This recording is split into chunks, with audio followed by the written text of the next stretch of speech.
بسم اللہ الرحمن الرحیم۔ انٹرویو کوچنگ کلاس کے حوالے سے آج کا لیکچر ہے انبیاء کرام دا میسنجرز۔ اللہ تعالیٰ نے دنیا کے انسانوں کی ہدایت و رہنمائی کے لیے ایک روایت میں 1,24,000 کم و بیش پیغمبر مبعوث فرمائے اور دوسری روایت میں کل 8 لاکھ نبی آئے۔ انبیاء کرام کا سٹارٹ کرنے والا سب سے پہلے آدم علیہ السلام۔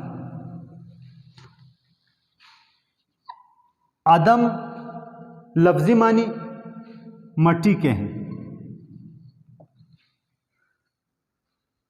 انٹرویو کے حوالے سے سوال پوچھا جا سکتا ہے کہ آدم علیہ السلام کی تخلیق کس سرزمین پر ہوئی؟ اس کا جواب یہ ہے، روایت سے معلوم ہوتا ہے آدم علیہ السلام طائف کی سرزمین پر آدم علیہ السلام کی تخلیق ہوئی۔ یہاں پر ان کا جسم 40 سال یا 40 دن تک، دو سوال ہیں انٹرویو کے، 40 سال تک یا 40 دن تک مٹی اور گارے کی شکل میں پڑے ہوئے تھے۔ طائف کے بارے میں سوال آتا ہے، آپ سے سوال پوچھا جا سکتا ہے، طائف اور مکہ کا درمیانی فاصلہ وہ 50 مائل ہے۔ طائف مکہ سے 50 میل کے فاصلے پر ہے۔ آدم علیہ السلام کو اوپر اٹھایا گیا، جنتوں میں وقت گزارا، اس کے بعد آدم علیہ السلام اور ان کی بیوی حوا علیہ السلام کو زمین پر پھینکا گیا۔ کہاں پھینکا گیا؟ سوال پوچھا جا سکتا ہے۔ آدم علیہ السلام کو سری لنکا میں پھینکا گیا۔ جب جنت سے نکالا گیا، آدم علیہ السلام کو سری لنکا میں پھینکا گیا۔ انٹرویو میں سوال پوچھا جاتا ہے کہ پوری سرزمین، پورے گلوب پر وہ کون سا ملک ہے جس کا نقشہ آنسو جیسا ہے؟ سری لنکا وہ ملک ہے جس کا نقشہ سمندر میں آنسو جیسا ہے۔ یہ ایک آئی لینڈ ہے، یہ ایک جزیرہ ہے۔ وجہ کیا ہے؟ روایات میں آتا ہے کہ آدم علیہ السلام جب یہاں پر اتارے گئے تو یہاں پر وہ نہایت زیادہ روئے۔ ایک روایت میں 40 سال تک روتے رہے۔ سری لنکا کا نقشہ وہ ایک آنسو جیسا ہے۔ اور بیوی حوا علیہ السلام کو عرفات میں، بیوی حوا علیہ السلام کو جدہ میں پھینکا گیا۔ عربی زبان کا لفظ آپ سے پوچھا جا سکتا ہے، جدہ کے کیا معنی ہے؟ جدہ کے معنی ہے بوڑھی عورت، بوڑھی عورت، یعنی ہماری دادی، ہماری پردادی، پوری انسانیت کی والدہ جدہ کو جدہ میں پھینکا گیا، اس لیے جدہ کہلاتا ہے۔ تو ان دونوں نے سفر کیا، کافی مسافت طے کی۔ ان کی ملاقات، دونوں کیا پڑھ رہے تھے؟ کون سی دعا تھی؟ جب آدم علیہ السلام کو پھینکا گیا، آپ سے سوال پوچھا جا سکتا ہے کہ آدم علیہ السلام کون سی دعا کر رہے تھے؟ ربنا ظلمنا انفسنا وان لم تغفر لنا وترحمنا لنکونن من الخاسرین، یہ ان کی دعا تھی۔ اور ان کی ملاقات عرفات کی پہاڑی پر ہوئی۔ عرفات وجہ تسمیہ کیا ہے؟ اس کے کیا معنی ہے؟ اس کے معنی معرفت کے ہیں۔ آپ انٹرویو میں بتا سکتے ہیں کہ عرفات کے معنی معرفت، ان کی ایک دوسرے کے ساتھ معرفت ہوئی، وہ ایک دوسرے کے ساتھ انٹروڈیوس ہوئے، اس لیے اس وطن کو، اس علاقے کو عرفات کا نام دیا گیا ہے۔ اچھا، عرفات کے بعد انہوں نے شہر مکہ کو اپنا مسکن بنایا۔ عرب کے شہر مکہ کو انہوں نے اپنا مسکن بنایا۔ مکہ کہاں واقع ہے؟ اس کا الٹیچیوڈ کیا ہے؟ مختلف سوالات آتے ہیں۔ سب سے پہلے یہ سوال آتا ہے کہ مکہ، شہر مکہ، اس کا نام قرآن مجید میں کن الفاظ میں ذکر کیا گیا؟ قرآن مجید میں مکہ کو 2 ٹرمینالوجی میں ذکر کیا گیا۔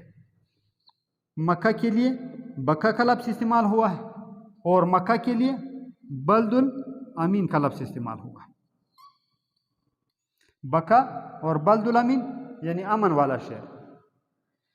یہاں پر مکہ میں رہتے ہوئے سب سے پہلی تعمیر آدم علیہ السلام نے اللہ کا گھر بنایا۔ کیا بنایا؟ یہاں پر سب سے پہلے کعبے کی بنیاد رکھی۔ کعبہ کیوں کعبہ کہا جاتا ہے؟ اس کی شکل مکعب جیسی ہے، اس وجہ سے اس بلڈنگ کے لیے، اس عمارت کے لیے کعبے کا لفظ استعمال کیا جاتا ہے، کیونکہ اس کی شکل مکعب جیسی ہے۔ سوال پوچھا جا سکتا ہے آدم علیہ السلام کے ساتھ تعمیر میں آدم علیہ السلام کے کس بیٹے نے حصہ لیا؟ کعبے کی تعمیر میں آدم علیہ السلام کے ساتھ ان کے پیغمبر بیٹے حضرت شیث علیہ السلام نے حصہ لیا۔ آدم علیہ السلام کی تمام اولاد میں واحد بیٹے ہیں شیث، جو پیغمبر بنے، جن کو اللہ تعالیٰ نے نبوت دی۔ آدم علیہ السلام کی ایج کے بارے میں آپ سے سوال پوچھا جا سکتا ہے۔ مختلف روایات ہیں، زیادہ تر کہا جاتا ہے کہ آدم علیہ السلام کی ایج 1100 اور 1200 سال کے درمیان تھی۔ یہ سوال آتا ہے آدم علیہ السلام کے وصال کے وقت، جب آپ علیہ السلام فوت ہوئے، اس وقت دنیا کی آبادی کیا تھی؟ اس وقت دنیا کی آبادی 1,20,000 تھی۔ یعنی آدم علیہ السلام جو سلسلہ چل نکلا، آدم علیہ السلام کے ڈیتھ کے وقت دنیا کی آبادی یعنی آدم علیہ السلام کی اولاد 1,20,000 تھی۔ آدم علیہ السلام کو کہاں دفن کیا گیا؟ آدم علیہ السلام کہاں پر دفن ہوئے؟ آدم علیہ السلام کو شہر مکہ میں ایک پہاڑ کے دامن میں دفن کیا گیا۔ کون سا پہاڑ تھا؟ جبل ابو قبیس۔ جبل ابو قبیس، جبل ابو قبیس کے دامن میں دفن کیا گیا۔ آپ کا مزار آج بھی شہر مکہ میں جبل ابو قبیس کے دامن میں مرجع خلائق ہے، لوگ جاتے ہیں، زیارت کرتے ہیں۔ اس کے علاوہ آدم علیہ السلام کے حوالے سے سوال آتا ہے کہ آپ کے جانشین کون بنے؟ آدم علیہ السلام کے جانشین آپ علیہ السلام کے پیغمبر بیٹے شیث علیہ السلام بنے۔ سوال پوچھا جاتا ہے آیا آدم علیہ السلام پر صحیفے نازل ہوئے؟ جی ہاں، آدم علیہ السلام پر اللہ تعالیٰ کی طرف سے صحیفے نازل ہوئے۔ سوال آتا ہے واٹ از صحیفہ؟ صحیفہ کیا ہوتا ہے؟ دو چیزیں ہیں۔ اللہ تعالیٰ کی طرف سے دنیا کی انسانوں کی رہنمائی اور ہدایت کے لیے دو قسم کی نزول ہوا، دو قسم کی وحی آئی۔ وہ کیا تھی؟ ایک ہے کتاب، 4 کتابیں نازل ہوئی اور 100 صحیفے نازل ہوئے۔ صحیفہ کیا ہوتا ہے؟ صحیفہ اور کتاب میں کیا فرق ہوتا ہے؟ کتاب ایک کمپلیٹ بک کی شکل کی ہوتی ہے، اس میں انسانوں کی رہنمائی کے لیے کافی احکام ہوتے ہیں، جبکہ صحیفہ ایک مختصر، یعنی آپ اس کو ایک مختصر پمفلٹ کہہ سکتے ہیں، ایک چھوٹا سا پمفلٹ ہوتا ہے، ایک چھوٹا سا کچھ صفوں پر مشتمل یعنی کچھ احکامات پر مشتمل وہی ہوتی ہے، جبکہ کتاب ایک پوری زندگی کا احاطہ کرتی ہے۔ آدم علیہ السلام کے وصال کے بعد شیث علیہ السلام دنیا کے انسانوں کے لیے ہدایت کا ذریعہ بنے۔ دنیا کی آبادی واسٹ ہوتی گئی، دنیا کی آبادی زیادہ ہوتی گئی۔ اس کے بعد شیث علیہ السلام کے بعد جو ہمارے انبیاء قرآن میں سے ہیں، اس میں دوسرا نمبر ہے ادریس علیہ السلام۔ انٹرویو میں ادریس علیہ السلام کے حوالے سے آپ سے سوال پوچھا جا سکتا ہے۔ سب سے پہلے قلم کا استعمال ادریس علیہ السلام نے کیا۔ ادریس وجہ تسمیہ کیا ہے؟ سب سے پہلے درس، تعلیم و تعلم، لرننگ، سیکھنے سکھانے کا کام وہ حضرت ادریس علیہ السلام نے کیا، اس لیے آپ علیہ السلام ادریس کے نام سے مشہور پیغمبر ہے۔ پوری انسانیت، چونکہ انسانی آبادی کم تھی، اس لیے ادریس علیہ السلام اپنی قوم کی رہنمائی کا فریضہ سر انجام دیتے رہے۔ ادریس علیہ السلام کے بعد ہمارے پاس انبیاء قرآن میں سے قرآن مجید میں 26 انبیاء کا ذکر آیا ہے. بار بار یہاں پر میں تکرار کر رہا ہوں، انبیاء قرآن وہ انبیاء، وہ نبی، وہ میسنجرز جن کا ذکر قرآن مجید میں وارد ہوا ہے ان کو انبیاء قرآن کہا جاتا ہے. تو دوسرا نبی قرآن جس کا ذکر قرآن میں آیا ہے وہ حضرت ادریس علیہ السلام. اس کے بعد ادریس علیہ السلام کے بعد ہمارے پاس حضرت نوح علیہ السلام. ہمارا لیکچر چونکہ آج انبیاء قرآن کے حوالے سے ہے تو تیسرے نمبر پر ہمارے پاس نوح علیہ السلام. سوال پوچھا جاتا ہے انٹرویو میں، نوح علیہ السلام کا اصل نام کیا تھا؟ نوح علیہ السلام کا اصل نام عبد الغفار تھا. نوح کے لقب سے کیوں مشہور ہوئے، کیوں نوح کہا جاتا ہے؟ 2 روایت آپ انٹرویو میں بتا سکتے ہیں. 2 روایت. اپنی قوم کی حالت پر زیادہ نوح آہوزاری رونے کی وجہ سے آپ کا نام نوح پڑ گیا. دوسری روایت، ایک دن راستے میں ایک کتا دیکھا آپ نے، کتے کی آنکھ ٹھیڑی تھی، کتے کی آنکھ بینگی تھی، جس کی وجہ سے آپ کچھ مسکرائے کچھ ہنسے. فوراً وہی نازل ہوئی. جبرائیل علیہ السلام آئے، اللہ تعالیٰ نے فرمایا اے نوح، اے عبد الغفار، کیا آپ نے ہماری تخلیق کا مذاق اڑایا ہے؟ تو اس واقعے کے بعد اتنا رونا شروع کیا کہ پوری انسانیت میں تمام آباد انسانوں میں نوح کے نام سے مشہور. نوح علیہ السلام کے حوالے سے کافی سوالات آتے ہیں. نوح علیہ السلام کے 4 بیٹے تھے. نوح علیہ السلام کا کون سا بیٹا طوفان نوح میں غرق ہوا؟ نوح علیہ السلام کا بیٹا کنعان طوفان نوح میں غرق. دوسرا کون سا بیٹا ہے؟ یہ کنعان غرق ہوا طوفان نوح میں، باقی رہ گئے 3 بیٹے. ان 3 بیٹوں سے پوری تاریخ انسانی، پوری نسل انسانی جو ہے وہ پھیلی. یہاں پر دوسرے بیٹے کا نام سام ہے، تیسرے بیٹے کا نام حام ہے اور چوتھے بیٹے کا نام یافس ہے.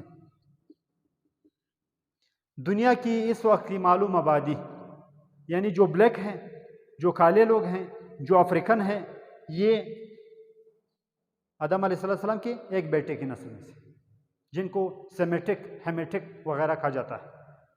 اور جو وائٹ ہیں، جو انگریزوں کی نسل ہے، یہ جو ہے وہ دوسرے بیٹے کی نسل میں سے ہیں.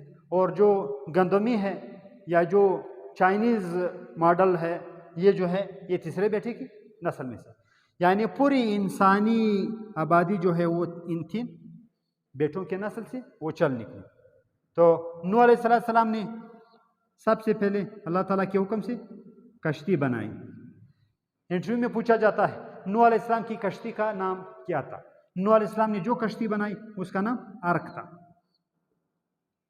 دوسرا سوال اس طوفان کے حوالے سے، سیلاب کے حوالے سے آتا ہے کہ جو عذاب آیا یہ پوری سرزمین پر آیا، تمام کی تمام زمین پر پانی ہی پانی تھا، یا صرف اس مخصوص علاقے میں آیا؟ تو جواب یہ ہے، سائنس نے اس کو پروف کیا ہے کہ جو پہاڑوں، صحراؤں وغیرہ میں ہمیں چھوٹے چھوٹے آبی جانداروں کے فوسلز ملتے ہیں، اس سے یہ ظاہر ہوتا ہے کہ طوفان نوح جو ہے وہ پوری سرزمین پر آیا.